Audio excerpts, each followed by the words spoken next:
Hey, what's up, YouTube? It's your girl, Monique Jade, and welcome to my YouTube channel. Right now, I'm just kind of journaling videos of my breakup and what I've been able to discover throughout it, and just share, I know I found peace in some of the videos similar to this one, journaling breakups, and knowing that I'm not the only girl that cries and I'm not the only girl that gets devastated after a breakup. So hopefully, we can cry together. Like, seriously. I made my last one for week 2. This one would be week 3. This week so far, I've cried less. Definitely haven't cried as much, and if I do cry, the cry doesn't last as long. I may shed some tears. As you can see, my eyes look a little watery because I just cried. Certain things when I talk about the relationship makes me cry, but overall, I do feel better. Am I healed? No, not even close. I am very numb. I don't want to be bothered, and I'm not looking for a relationship. I don't want to jump into something else. My heart still aches. And like I said, like, it just depends on what I decide to think about. It depends on, like, how, like, if I cry or not, or what I'm talking about. So I was with my ex for almost a year. It was about 8 months, I believe. Don't want to do the math, but it was about 8 months, I think. And it was a very toxic relationship. Not super toxic, but it was toxic. It was a lot of belittling, disrespect, arguing, failure to come with compromises and resolution. Like, we just kind of swept shit under the rug, and a lot of love bombing. So instead of actually talking about the issues and finding a way to, move past it, a lot of it was just covered up with love bombing and just being nicer to each other until an issue was brought up again. And it was like this constant cycle of everything being good to issues being brought back up and not being good. Now, it wasn't off and on, like, where we were broken up for weeks at a time. Most of the time it was just like hours. I had a hard time thriving in the relationship because of how quick and angry he would get with me. And then it was a little bit of sabotage too, because instead of him being understanding that I have my own traumas and my own dealings, and I don't mean to be I don't mean to cause problems or be toxic, but that's the only type of relationship that I know was toxic relationship. So he took control of the relationship in a very negative way, and he used it over my head. He used what I did over my. He almost acted like a female. Like, if a female was to continue to go back to a guy that was cheating on him, instead of, walking away or forgiving the person, you keep nitpicking and being hurt and keep bringing up the fact that, like, you don't trust them.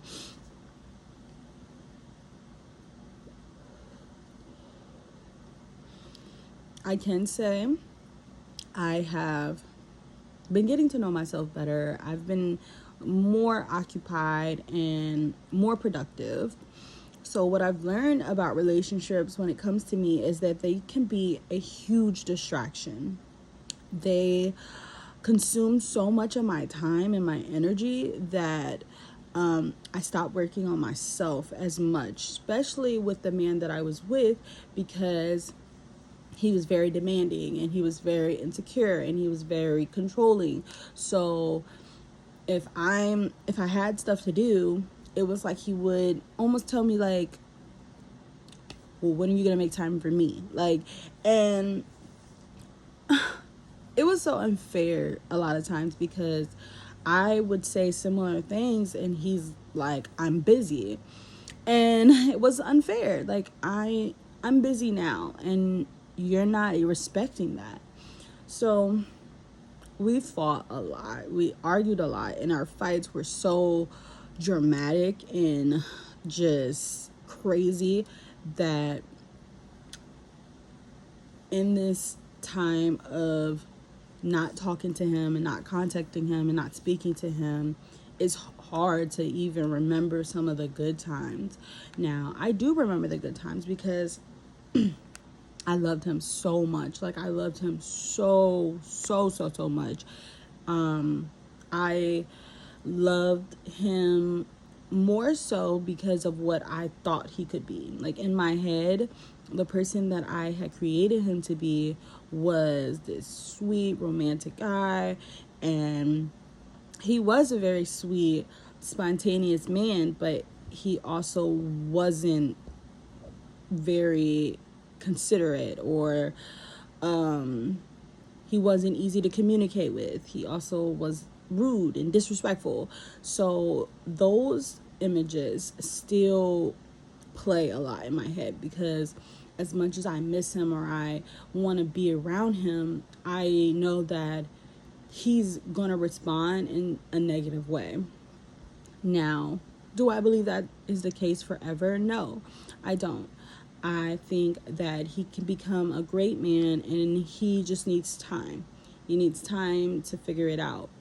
Am I waiting for him? No, I'm not. I am working on myself, and like I said, relationships consume so much of my energy that I know that getting a relationship right now isn't the best move for me. I need to learn to love myself, and I am. So I've been journaling. Journaling really helps, y'all. Like, writing it down, and I don't just write down my feelings. I write down prayers.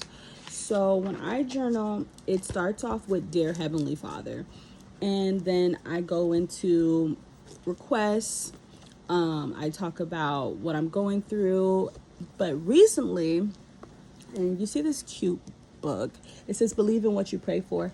So I love that. I love this book. I also have another journal. I have two.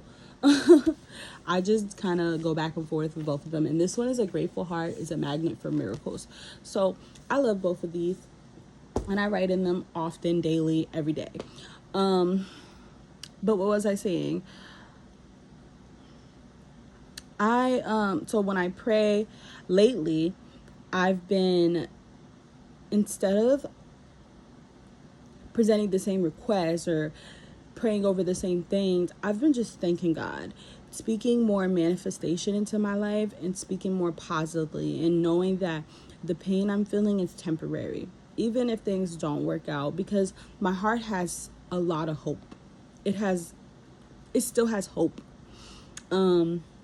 He's still the only person that I want. He's still the only person that I think about, and that could be because I have soul ties to him, trauma bonds to him, and attachment styles to him. So I know that that's not exactly ideal, and I know that God, though, he restores. He can always bring back and reconcile what the enemy tried to take from me. So, like I said, right now it's about giving him space to reflect, giving him space to not only, because men are different when it comes to breakups. They feel a sense of freedom. Why? Because money is involved. So to them, losing somebody is gaining more in the beginning, because they don't have to spend money on dates anymore. They don't have to be considerate anymore. They don't have to be as thoughtful anymore. And so it's like a free thing for them. Like, so I know, like, right now he's probably more pissed, whereas me, I am more emotional. I am sad. I went through a depression. I went through a state of insecurities and feeling let down and abandoned and disappointed and things of that nature. But I also have been able to feel. So that's why women tend to move on after time has passed, where men will try to come back. Like, I know I'm not the only one, but all of my ex have always tried to come back. Every last one of them. But that's because I feel first and I accept my feelings. I go through the emotions. I reflect on the relationship. Whereas men, they're a little different. They don't really reflect. They push their feelings down and they feel a sense of, it's okay, I am free. So I know he's probably like, fuck me, fuck that bitch, you know what I'm saying? Like, I'll find another bitch, whatever. And does that hurt? Yes, because I feel like I've missed him and I feel like I cared a lot about him and he doesn't care at all. But that's not true. Guys just deal with their emotions a little differently. So I don't know what the future holds between me and him, but I know what the future holds for me. And that is restoration, reconcile, love, greater peace, greater joy, greater abundance, and everything that God promised me. So I've been using that to kind of get through it. I am glowing. I feel like people can see me differently. Even like today, I was at the store, and like other times, you know, when you're walking, people don't really, like, if they make eye contact with you, they look away, or people aren't as friendly. But now I have had people say good morning to me. Like, I look at people and they smile at me, and it's like, whoa. Like, people are actually, I feel like they see it. They can see the light. They can see some type of goodness in you that they can't deny. They can only smile at. They can only look at you and really see how, like, blessed or how God has covered you. And they might not see it like that, but I swear I do. I do, because I've always been a really nice person. I smile at people when I look at them. If someone's looking at me in the store or something like that, like, you know, just a small smile. Not saying that I'm interested or anything like that, but it's just, you know, a nice gesture, instead of just looking at someone and then looking away or having a stale face. And like before, people would just like look away, whereas now, like I said, they are more approachable. More people are kinder. They are responding better to my presence, in a sense. So yeah, it's okay to cry. It's okay to feel. It's okay to admit to yourself that you're still in love, or you still miss this person, or this person hurt you. It's okay to say those things, but it's not okay to think that you're stuck. That's where God comes and he gives you that grace and that mercy and that comfort and that love that people need. And so instead of speaking negatively on your life, and you, like, for example, you're sick and your medical reports are, they're not doing so good. Instead of saying, like, I'm just going to have to live with this sickness, I'm never going to get any better, start speaking, thank you, God, for the healing that I am coming to. Like, the greater healing is on its way. So yeah, I just been like, you know, definitely more positive speaking, definitely just more aware of my thoughts, being mindful. Mindfulness is important. Being mindful of what's going on in here, because this is where the enemy will try to attack you the most. Especially women. Like, I'm not even gonna say especially women, because he attacks men so much, because of the simple fact that men are gonna be the image in a family that is the most representation of God. So I'm not even gonna say just especially women. No, he attacks everybody. He attacks men just as much as he attacks women, and he uses your insecurities against you. He uses your situation against you, because he can't see all. He can't see God's plan for you. He brings trouble to your life and expects it to discourage you. He expects it to bring you down, and he wants it to basically make you turn away from God. But God uses these opportunities to grow you, to uplift you, to change you for the better. The best analogy that I've read in this book that I'm reading, Your Greater is Coming, was the butterfly analogy.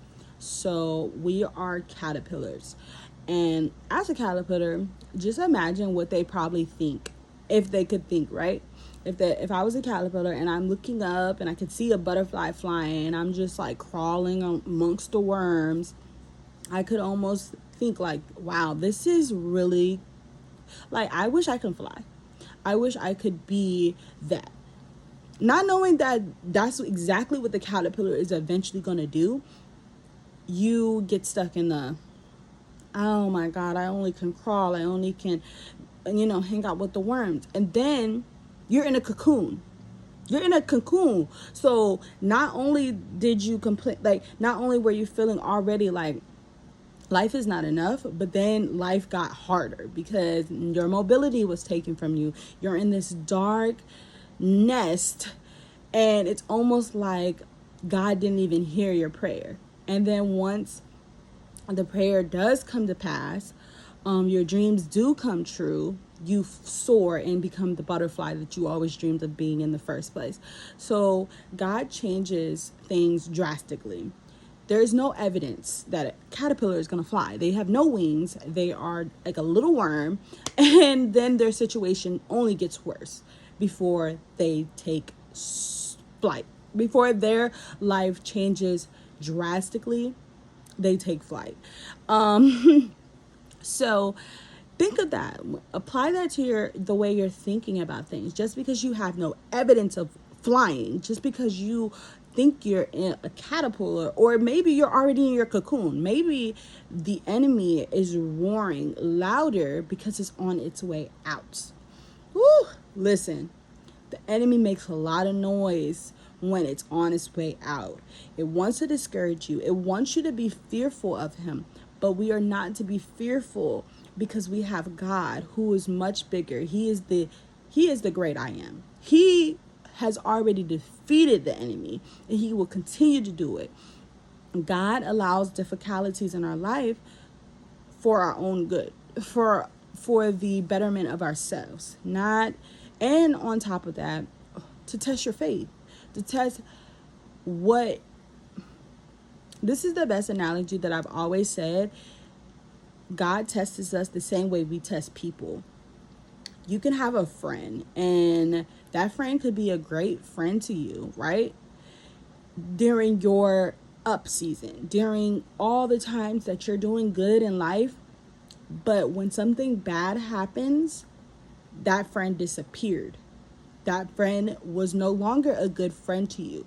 What did you learn about that friendship? They were not really loyal to you. They were loyal to your circumstance. Your circumstance changed, and they changed. That's the same thing God does. God knows our hearts. God knows if we're faithful to him because of the blessings, or if we're faithful to him because we love him. Listen to me now. So God uses these tests to, not for his sake, but for yours. So you know where you stand, how you respond to God.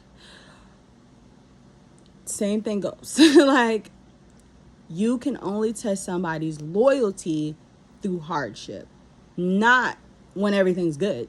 Anybody can come to the table, but who's going to help you clean the table? Who's going to help you prepare the table? Who's going to be the ones cooking in the kitchen for the food that's going to be on the table? Anybody can show up to the party. Anybody can come and sit down and eat a free meal, but it's bigger than just a free meal. You know what I'm saying? Like, who are the people that you have sitting at your table? Are they servers or are they just guests? Are they guests? I don't know. You have to decide that. But that's how God, I feel like, when bad things happen, when difficulties happen, that's how God tests us. Not, again, because he knows your heart. He already knows how you really feel. He knows that you're grateful to him because of the hardship. He also knows, I'm sorry. So he knows that. But furthermore than that, like, he wants you to know. He wants you to know where you stand. He wants to know if you're going to turn your cheek on him during the hard times. Are you really loyal to God because you feel like he's a genie? Or are you loyal to God because you love him? So just keep that in mind whenever you do face challenges. David is a great... Ooh, sorry, something in my eye. David is a great ideal of that, because David had a lot of hardship, and he literally says this in the Bible. I've been through a lot of hardship, but I know you will restore me to greater honor. Woo!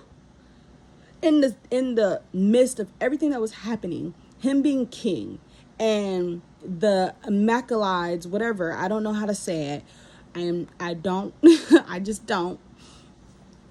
In the midst of that, stealing their children, wives, and their possessions, and his men turning on David and saying we should stone him, David still praised. David said, I know you are going to restore me to greater honor.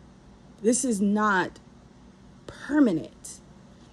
He could have been like, why, God? Why is Saul trying to kill me? Why is this happening to me? I was doing a good thing and then this happens. Why? Why is that? He could have dwelled on the situation and the circumstance, but he didn't, because he knows who his God is. He knows that everything that was taken from him was going to be restored. Everything that was removed from him was going to be given back to him, and then some, and then a reward, because of his faith, because of his obedience, because his faith wasn't in the circumstance. His faith was in God. So I just wanted to give that little touch of importance, like, not even importance, but just like sharing what I've learned through my breakup. Like I said, I have faith, not necessarily in me and him, because I can't put my faith in someone, but I have faith in God. So regardless of the circumstances, if it's me moving on to better, because this relationship did teach me. That's another thing. Like, the relationship showed me that I had a glass, but the glass was empty. I had a glass, right? It was empty. I didn't know it was empty until my ex started to pour into me, and the glass could not hold because there were cracks in it. There were cracks in the glass. I couldn't tell there were cracks in the glass because it was empty. There was nothing in there for me to see that it couldn't hold any water. So this person taught me. He taught me a lot about myself. He helped me reflect on my flaws and my triggers and my trauma that I thought I had healed, but truthfully, I had not. So I am grateful for the relationship. I'm grateful for what it did to me. Not only did it reveal things in me, but it also pushed me closer to God. It also caused me to run to my source, run to Jesus. And find peace in myself. Is it all happening in one day? No. Is challenges still going to occur throughout this process? Yes. But I'm growing. I am evolving, and opportunities are opening. And regardless if I see it or not, they are. Another analogy I would like to use is a rose bush. So with a rose bush, it's beautiful, it's connected to its source. But once you cut that rose bush off, once you cut the rose off and put it in the vase, the rose may still blossom, the rose may still bloom, but the rose is dead. The rose has lost its source, its power. So it may bloom, it may blossom, it will look beautiful for weeks, but it will wither away, it will die. And that's the same thing when you pray. You cannot wait for evidence to know that something is already dead. When you pray over something, when you acknowledge something to the Lord, you have to realize that he already cut the source off. Rather you can see it or not. And this is a story in the Bible. It was the fig tree. The fig tree story is where Jesus cursed the tree. The tree looked completely normal. But the next day, they noticed that the tree had started to wither. So the outside still looked beautiful, but the inside was dead. And it's not going to take long before the outside was going to catch up to what had already been done to the tree. So you have to, faith is not about what you can see, it's about what you know. Having faith, praying over something, but still having doubt is not faith. You are doubting. Put your trust in your source, in God. I'm going to just put that out there, because a lot of people's source is Lil Durk and G Herbo and, Future. And if that's your source, hey, whatever. Do you, boo. Hey, I'm not trying to convince you of anything. I'm just telling you that that's your standard, though. So I can't look past that standard. That's your source. The first thing you wake up to and you start playing is Future. That's your source. That's who you look up to. That's as far as you can think is Future. So you can't really lead the same way as if your source is God, because God can do supernatural things. He's not human.